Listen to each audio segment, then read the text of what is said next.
Hello. आज 20 तारीख महीना 10 2021 द्वारा नीलकंठ स्थान डॉक्टर भीमराव रामजी अंबेडकर विद्यालय खंदरा पोस्ट खंदरा भाया उखड़ा 711363 वीडियो ऑफिस और police station Andal sub divisional office Durgapur district Paschim Bardhaman West Bengal near by Lord Shiva temple Neelkanth स्थान। टुडे एजुकेशनल गुट्टी के तहत आज का है यूपीएससी का मेन पेपर 3 इकोनॉमिक्स डेवलपमेंट पर है। क्वेश्चन है, ये कोई साल में नहीं आया है, सेट से बना रहे हैं। सेट का क्वेश्चन है जो क्लास 6 से लेकर के 12 तक का स्टूडेंट जो घर में पढ़ते लिखते हैं उनके लिए हो रहा है। अच्छा, in context of India insolvency and bankruptcy, its performance till date, discuss and give to immunity to India। मैंने इसी पर 150 वर्ड पे लिखना है। 10 नंबर है और कुछ टर्म है जिसको समझ लेते हैं। इंसॉल्वेंसी क्या है, बैंक्रप्सी क्या है, ये शब्द को अर्थ समझते हैं और इसका माने समझते हैं कि परफॉर्म टिल डेट का क्या मतलब है। ये इतना ही का कुछ स्टेप कैसे हम इम्यूनिटी को इंडिया को इम्यूनिट कर सकते हैं, इस पर बारे में बस होगा। तो इंसॉल्वेंसी का भेंसी जो है दिवालियापन को कहते हैं। ये नाउन है। जो लोग कोई धन लिया है, उधार लिया है, पैसा लिया है, कुछ भी लिया है, वो चुकाने की स्थिति में नहीं है, उसके पास चुकाने के लिए धन नहीं है, ऐसी अवस्था को इंसॉल्वेंसी कहते हैं।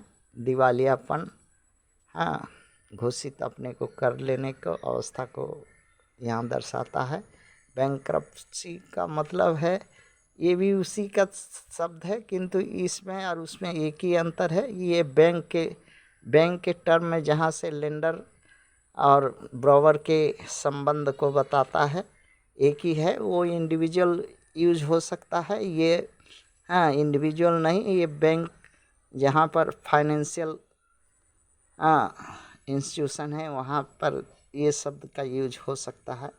यही अंतर है इन दोनों में। अच्छा, इट परफॉर्मेंस का कहने का मतलब है ये क्रियाकलाप, ये जो है भारत में बहुत दिन से इंसॉल्वेंसी और बैंक्रप्सी का चलता है, बढ़ावा मिल रहा है। जिसके चलते बैंकों का धन जो है गमन हो जाता है, बैंकों को धन नहीं दिया हुआ धन नहीं वापस मिलता है। इसका बहुत कारण है। उसमें से एक कारण है कि जो लोग उधार लेता है, जो बरोवर है, उधार लेने वाला है, वो बहुत ही चालाक होता है, हाई क्वालिफाइड होता है। और दूसरा उसमें बहुत हाई क्वालिफाइड है। बुड़बक आदमी धन लेगा तो डर से, कानून के डर से दे देगा, किंतु चालाक आदमी अगर धन लेगा बैंक से तो वो तो सब कुछ उसको जानकारी है। वो अच्छा, दूसरा बात है कैरेक्टर लेस आदमी है, उसका बेईमानी ही उसके खून में है। ऐसे लोग ही बैंक से लोन लेते हैं ताकि बैंक को भट्ठा बैठा सके। और है flexible rule of India about the depth without knowing, बिना जाने सुने जो है बिना मॉर्गेज का, बिना कोई उद्देश्य का लोन लोग लेते हैं पॉलिटिकल इनिशिएटिव से। अब बैंक भी दे देता है, बैंक भी देने के लिए बाध्य है।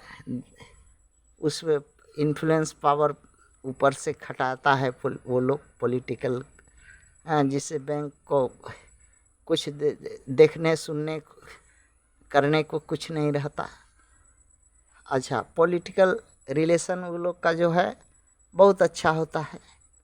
हाँ, यहाँ पर एक ठो बात कह देते हैं, हाँ मन में आ गई तो कह देते हैं कि भारत में हमको तो मालूम नहीं है कि कितना एमपी है भारत भर में। हम मोटा मोटी 500 रख लेते हैं, 500 एमपी या 400 रख लेते हैं। और राज्यसभा का भी हम 400 ही रख लेते हैं। माने 1000 हम दोनों को एमपी राज्यसभा और लोकसभा दोनों को रख लेते हैं। और एमएलए का संख्या अब भारत में जितना भी स्टेट है कितना हो सकता है ये भी हमको मालूम नहीं है। अच्छा, इसके बाद इतना को ये समझ लीजिए कि हाथी है, ये लोग हाथी है, मान लीजिए थोड़ा देर के लिए कि हाथी है ये लोग।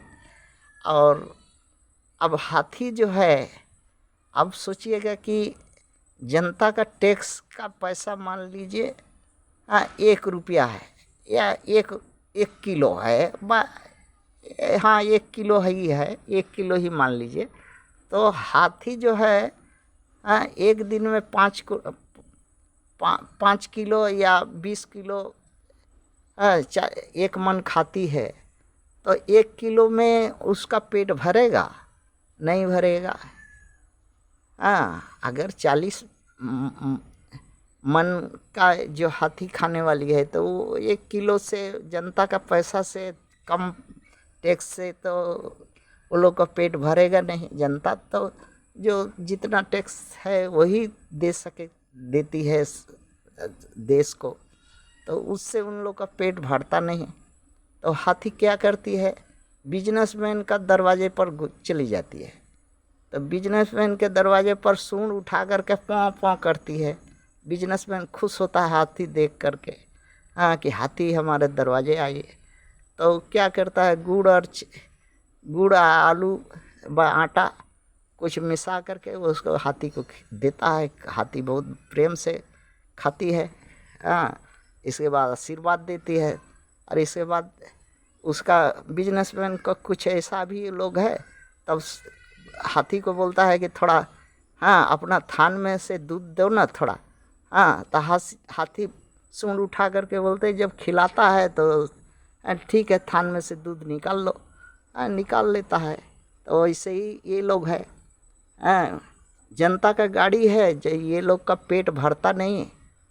तो बिजनेसमैन के पास दरवाजे पर जाके पों पों करता है और आगे पीछे करता है, तो उसी का वो लोग फ़ायदा उठाता है। बैंक से उन्हीं लोग के मार्फत से खरबों अरबों लोन लेता है, लेके भाग जाता है। और वो लोग कुछ करने नहीं सकता है और ना कुछ कर सकेगा कभी कोई। एक है यहाँ पर था, कहानी तो बोल दिए। Honesty and hard core mind in business field due to loss. जो है ऑनेस्टी नहीं है, हार्ड कोर बिजनेस ये नहीं है, जिसके चलते लगन नहीं है। दिन रात के अंदर में करोड़पति होना चाहता है, गलत तरीक़ा से बिजनेस करता है, जो कि बिजनेस ठप हो जाता है तो अपने आप जो दिवालिया हो जाता है। और वही तब वो अपराध करता है, सिविल अपराध करता है। देश का संपत्ति, जनता का संपत्ति लेकर के हड़प के भागता है या अपने को दिवालिया घोषित करता है। तो भारत सरकार इस पर क्या करे? भारत सरकार क्या करे? भारत सरकार के करने को क्या है? बहुत करेगा कि छीन करके बैंक को इशारा करे कि हाँ भाई इस तरह का जो ब्रोवर है, जो कॉरपोरेट का है और सब है, वो उसको थोड़ा लोन मत दो तो वो चलेगा नहीं। एक सरकार के ऊपर भी एक सरकार है, वो उसके इशारे पर चलेगी, तो ये भी संभव नहीं है। और 2016 में एक जो है कोड बनाया था, वो कोड है, वो उसको अमेंडमेंट करके बनाया कि मैकेनिज्म बनाएंगे ढंग बनाएंगे, और वो सब खाली रद्दी के टोकरी में सड़ रहा है, कुछ नहीं है उसमें। वो लोग वही कर रहा है जो इसको, ये लोग को तो कोई काम धंधा है नहीं, खाली बस वही कानून बनाओ और रद्दी के टोकरा में फेंक दो। उस पर लागू और ये करने कभी हुआ ही नहीं। किसी का एक से एक तामा का असूली किसी से लेने नहीं सका। हाँ, कैसे करेगा? जब उसके दरवाजे पर भूखा हाथी जाएगा डेली, वो लोग एक मन हाथी को खिलाएगा तो थान में हाथ देगा ही, हाथी कुछ बोलने नहीं सकेगा। तो उसका हाथी का बनाया हुआ पुलिंदा क्या होगा? हाथी फिर चबा जाएगा पुलिंदा को। वैसे ही है। और कॉरपोरेट में एक और कॉरपोरेट का एक सोसाइटी है जो CIRP है। उसके साथ कभी भी क्रेडिटर और ये का बैंक का ये का कोई रेजुलेशन नहीं बनता, कोई सख्त नियम कानून नहीं होता, कोई फॉल्टी है तो उसको पनिशमेंट नहीं होता। ये सब कमी है जिसके चलते ये सब पर स्टेप लेने से कुछ सुधार हो सकता है। थैंक्स।